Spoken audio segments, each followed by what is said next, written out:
નમસ્કાર મિત્રો, હું હરિવર્ધન ચોકસી આપ સૌનું સ્વાગત કરું. મિત્રો, આજના વિડીયોમાં આપનું ખૂબ ખૂબ સ્વાગત. મિત્રો, રોજની જેમ આજે પણ જોઈએ કોણે શું કરવું શું ન કરવું. તારીખ 20/6/2026 શનિવાર. પહેલી રાશિ મેષ રાશિ. મેષ રાશિવાળાએ આજે શું કરવું જોઈએ? મેષ રાશિવાળાને 7:30 ચાલે છે, તો આજે તમે શનિના જાનવરોને ખાવાનું ખવડાવો. કાગડો, કૂતરો, ભેંસ, માછલી આ જાનવરોને ખવડાવવાથી શનિ મહારાજ ખુશ થાય છે. શું નથી કરવાનું? મિત્રો, આજે કોઈની પાસે પૈસા વ્યાજે લાવવા નહીં.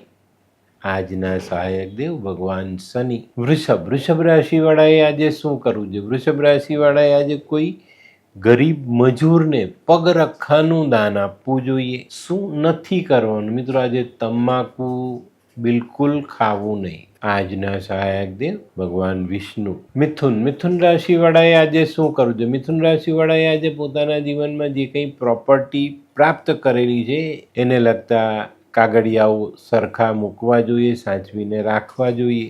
શું નથી કરવાનું? મિત્રો, આજે જૂનો લોખંડનો ભંગાર જેવો સામાન ખરીદીને ઘરે લાવવો નહીં. આજના સહાયક દેવ મા દુર્ગા. કર્ક રાશિવાળાએ આજે શું કરવું જોઈએ? કર્ક રાશિવાળાએ આજે કોઈ અપંગ વ્યક્તિની સેવા કરવી જોઈએ. શનિની આરાધના અને શનિ મંદિરમાં પીપળો હોય તો એને જલ અવશ્ય ચડાવજો. શું નથી કરવાનું? મિત્રો, આજે માંસ મદિરાનું સેવન નહીં. આજના સહાયક દેવ ભગવાન વિષ્ણુ અને શનિ. સિંહ રાશિવાળાએ આજે શું કરવું જોઈએ? સિંહ રાશિવાળાએ આજે કોઈ ગરીબને દવા અપાવવી જોઈએ. એને હોસ્પિટલ લઈ જવું જોઈએ, ડાક્ટર પાસે લઈ જઈને એની સારવાર કરાવવી જોઈએ. શું નથી કરવાનું? મિત્રો, આજે કોઈના પણ વાદ વિવાદમાં પડવું નહીં. આજના સહાયક દેવ ભગવાન શનિ અને સૂર્યનારાયણ દેવ. કન્યા રાશિવાળાએ આજે શું કરવું જોઈએ? કન્યા રાશિવાળાએ આજે સરસવના તેલથી ભગવાન શનિને સ્નાન કરાવવું જોઈએ અને કોઈ અંધ વ્યક્તિને મદદ કરવી જોઈએ. શું નથી કરવાનું? મિત્રો, આજે આપણા ઘરમાં ભાઈ હોય તો ભાઈ સાથે ઝઘડો કરવો નહીં. આજના સહાયક દેવ માં દુર્ગા.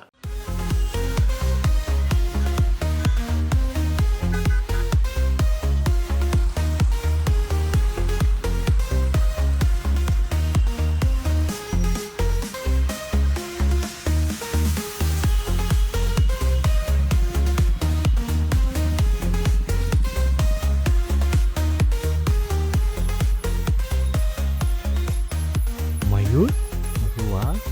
હે હાય મયુર. હાય, કેમ છે? બસ એકદમ મજામાં. પણ તું મતલબ તારી તબિયત તો એકદમ ડાઉન હતી ને? હા દોસ્ત, આ પહેલાં મારી તબિયત ખૂબ જ ખરાબ રહેતી હતી અને ડૉક્ટરના મંતવ્ય પ્રમાણે મારે શું કરવું એ મને સમજાતું જ ન હતું. અને સૌથી વધારે તો પૈસાનું પણ પાણી થતું હતું દોસ્ત. પછી તે શું કર્યું? દોસ્ત, દવા કરું કે દુઆ એની મને કાંઈ સમજણ નહોતી પડતી. અને ત્યાર પછી મારા જિંદગીમાં લાલ કિતાબ જેવો એક જાદુઈ ચિરાગ આવી ગયો ને, કે જેણે મારા જીવનમાંથી અંધકારને દૂર કરી નાખ્યો. અને એના સાયન્ટિફિક ઉપાયોથી આજે હું તારી સામે સ્વસ્થ થઈને ઊભો છું. અરે વાહ મારા દોસ્ત. ચાલ. શું માનવ જીવનમાં રોગ મહારોગ ક્યારે આવે એની જાણકારી લાલ કિતાબ દ્વારા મળી શકે છે? હા, જરૂરથી. 20 વર્ષ અગાઉથી આ રોગ મહારોગની જાણકારી મેળવી શકાય છે અને લાલ કિતાબના યોગ્ય ઉપયોગ દ્વારા તેમાંથી બચી પણ શકાય છે. તો બનાવી લો તમારી પોતાની લાલ કિતાબ. તુલા રાશિવાળાએ આજે શું કરવું? મિત્રો, આજે તુલા રાશિવાળાએ જે કાબર ચિત્રો કૂતરો હોય ને એને ખવડાવવું જોઈએ અથવા દૂધ પીવડાવવું જોઈએ. શું નથી કરવાનું? મિત્રો, આજે કાળા ભૂરા વસ્ત્ર પહેરવા નહીં. આજના સહાયક દેવ લક્ષ્મીનારાયણ ભગવાન અને ભગવાન શનિ. વૃશ્ચિક રાશિવાળાએ આજે શું કરવું જોઈએ? વૃશ્ચિક રાશિવાળાએ આજે શનિની આરાધના કરવી જોઈએ, હનુમાન ચાલીસાનો પાઠ કરવો જોઈએ. શું નથી કરવાનું? મિત્રો, આજે કોઈને પણ જુઠ્ઠો વાયદો નહીં કરતા. આજના સહાયક દેવ હનુમાનજી અને ભગવાન શનિ. ધનરાશિવાળાએ આજે શું કરવું જોઈએ? ધનરાશિવાળાએ આજે શનિની આરાધના કરવી જોઈએ.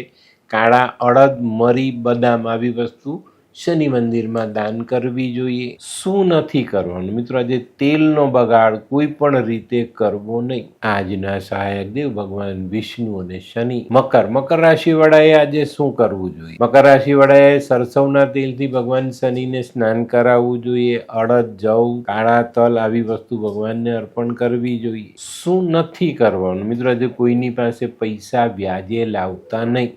આજના સહાયક દેવ ભગવાન નરસિંહ.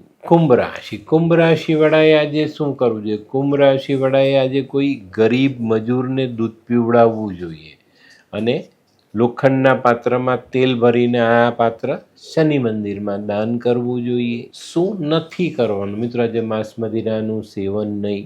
આજના સહાયક દેવ ભગવાન શનિ અને વિષ્ણુ. મીન રાશિ વાળાએ આજે શું કરવું? મીન રાશિ વાળાએ આજે ભગવાન શનિની આરાધના કરવી જોઈએ. ભગવાનને સરસવ, જવ, તલ આ બધી વસ્તુઓ અર્પણ કરવી જોઈએ અને ભગવાનને કાળું વસ્ત્ર અર્પણ કરવું જોઈએ. શું નથી કરવાનું મિત્રો? આજે કુટુંબના સભ્યો સાથે કોઈ પણ પ્રકારનો વાદ વિવાદ ઊભો નહીં કરતા.